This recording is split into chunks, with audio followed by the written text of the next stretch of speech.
আসসালামু আলাইকুম। Sports view থেকে আমি নুরুল। এই মুহূর্তে আমি দাঁড়িয়ে আছি মিরপুর শেরেবাংলা জাতীয় ক্রিকেট স্টেডিয়ামের সামনে। আজ এখানে খেলার কথা ছিল, কিন্তু বাস্তবতা হলো আজ মাঠে বল গড়ায়নি। দর্শকরা টিকিট কেটে দূর দূরান্ত থেকে এসে দাঁড়িয়ে আছেন, কিন্তু অনিশ্চয়তা এখনো কাটেনি। খেলোয়াড়দের বয়কটের ঘোষণার পর পুরো বিপিএল নিয়ে তৈরি হয়েছে একটা বড় প্রশ্ন। আজ খেলা না হলে কাল কি হবে? এই মুহূর্তে সবচেয়ে বড় প্রশ্ন, কখন খেলা হবে?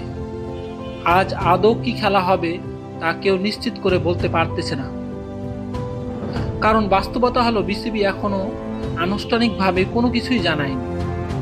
খেলোয়াড়রা হোটেল থেকে বের হননি, আর স্টেডিয়ামের বাইরে দাঁড়িয়ে আছেন শত শত দর্শক, অপেক্ষায়, অনিশ্চয়তায়। মাঠ প্রস্তুত, দর্শক প্রস্তুত, কিন্তু সিদ্ধান্ত নেই।